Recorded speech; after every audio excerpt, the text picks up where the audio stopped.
This program contains subject matter and language that may be disturbing to some viewers. Stop playing with yourself, Hooper. Viewer discretion is advised. Hey everyone, from beautiful El Salvador right here, SHMACKEMAGOB.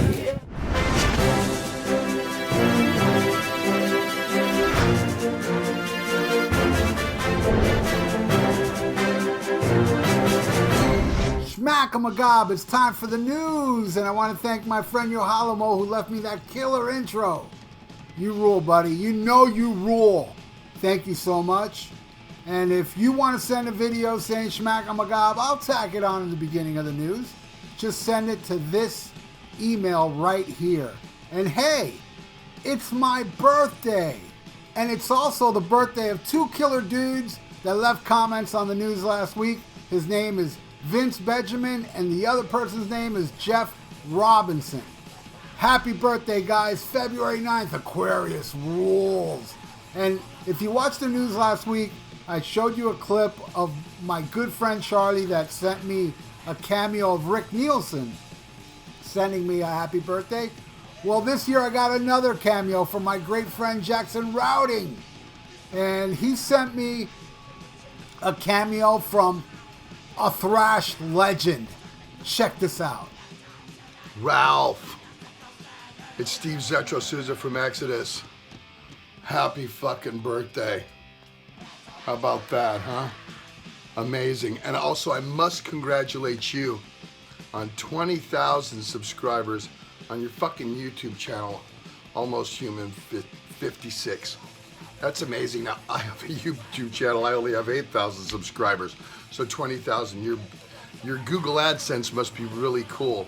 So, hey, man, you're probably wondering, how the hell does Zetro know all of this information about me? Well, I'll tell you. Your buddy Jackson, he put me up to this. He says, you actually have your own thrash band called Thrash or Die. I love that. Love thrash. That's what I am. I'm thrash. But all things aside, it is your birthday. So go celebrate your birthday. Things are starting to open up, so you could go out, have a drink, have dinner. I'd make Jackson go out, buy you dinner. Steak and lobster. Fuck it, might as well take it expensive. Hey, it's your birthday, right, bro? And you know, everybody's feeling festive. So have an amazing birthday. Congratulations on 20,000 subs. That's great. Like I said, I know how it's climbing because I've started my channel a couple of years ago, but you're an old pro if you got 20,000. And also, I must try this. SHMACKEMAGOB. So that's the catchphrase. SHMACKEMAGOB. I think I said it right. Ralph, have an amazing birthday. Jackson, good job. We'll see you metalheads on the road, and good luck with your channel. Keep it up. You're doing great. 20,000, you're doing great. Horns up, guys. How cool is that? And unlike Rick Nielsen, he pronounced SHMACKEMAGOB perfectly. Thank you so much, Jackson, and thank you, Zetro. All right, let's get into the news. Marilyn Manson's ex-fiancée, Evan Rachel Wood, accused Manson of sexual and physical abuse, and a few more women came forward saying the same thing, and he got dropped by his label.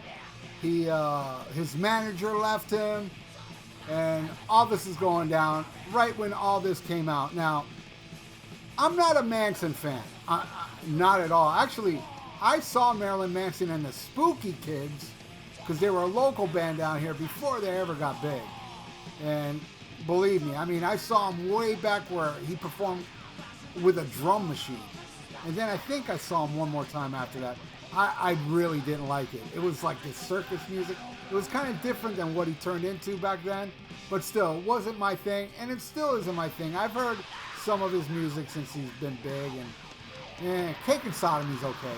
But everything else is like whatever. Now, my little editorial on this whole thing is, back when I was a kid, get off my lawn. You were innocent until proven guilty. Now, this accusation comes out, a couple people come out, Trent Reznor and the guy from Limp Bizkit bash him. He's dropped from the label. He's dropped from the management. This is bullshit.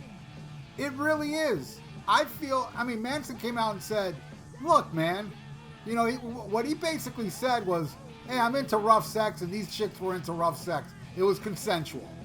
I'm not saying what he's saying is true, but what if it is? This cancel culture shit is bullshit. I don't mean to get political. You know I don't like getting political, but this pisses me off, man. We live in a society where people get accused of stuff without any court hearing or nothing, and I'm the last person to defend this dude. And I'm not really defending Manson. I'm defending what's right, and everybody deserves a hearing. So fuck this bullshit. Now, if it is true he did all this, yeah, he deserves everything he's getting. But hey, I know facts.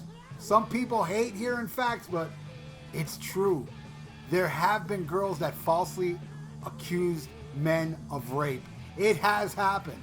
I know the truth hurts, but it has happened. All I can say, this is bullshit.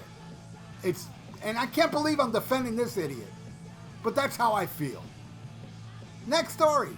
Chris Jericho says he could have pulled off replacing Brian Johnson on AC/DC's Rocker Bus Tour. He said, that's kind of my wheelhouse.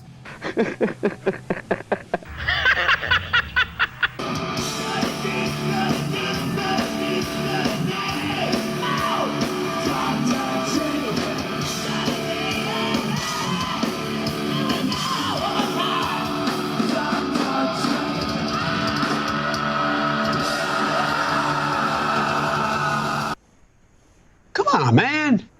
It's quite obvious Chris has suffered way too many body slams in the ring and too many chair shots to the head. Next story. Rex Brown Blast, Pantera's original singer, says early albums will never be reissued. And that's a bummer. He also goes to say that the brothers didn't want it and he doesn't want it out there either. I remember seeing an interview with Vinnie Paul. He was all for it. I saw that in an interview, but man, I love those early albums. I love all Pantera, and those early stuff, especially the last two of the early years, I'm the Night and Power Metal, awesome albums.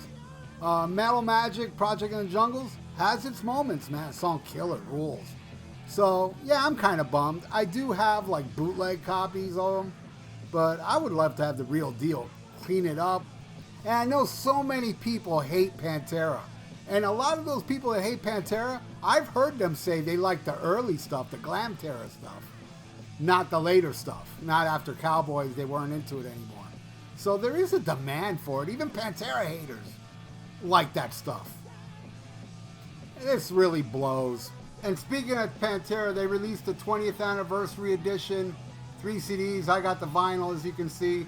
And it's amazing, mixed by Terry Date. I absolutely love it. And another release, E1 just released Rockarola with that different cover with that metal monster with this really cool color vinyl, limited edition, 180 gram. And of course, the great people at E1 sent me a copy, and thank you so much. You all rule. And Anthrax just released the John Bush years on vinyl. I bought the first two. I love Sound of White Noise. Stomp 442 has its moments, not as good, but it does have some songs I like. But I didn't like Volume 8 or We Come For You All, so. But they're all available now for those that like it. You can get it. I got mine on Amazon. All right, final story.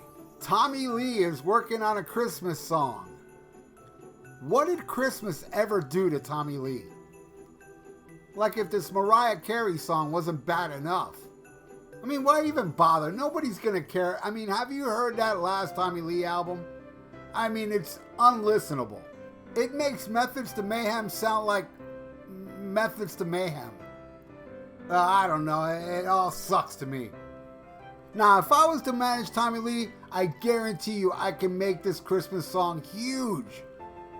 You gotta bring controversy to the song. I mean, major controversy to the song, and it'll hit all the major media stations and bring attention to this song that I want it to sound like something from Motley Crue 94 or Shout at the Devil, something really heavy. And do a really heavy cover to Have Yourself a Merry Little Christmas, but change the lyrics to Have Yourself a Hepatitis Christmas or Have Yourself a Herpy Little Christmas. Believe me, people will listen to that before whatever crap it is that he's releasing now. It's not even music. And make him do a duet with his son. You know, the one that beat his ass? And do a cover of Deck the Halls. And change those lyrics to deck my pop with fist of fury. Fa la la la la la, bitch slap. Well, that's the news for this week. Check out my podcast, The VIERA Vault. And if you'd like to donate, I got a PayPal below. And please subscribe to my channel if you haven't. Stay frosty. SHMACKEMAGOB. The news this week was brought to you for the love I have for my favorite Nevermore album, Dead Heart in a Dead World. Amazing metal. I highly recommend it. Rest in peace, World Dane. Bye. Farewell and adieu to you fair Spanish ladies. Farewell and adieu, you ladies of Spain.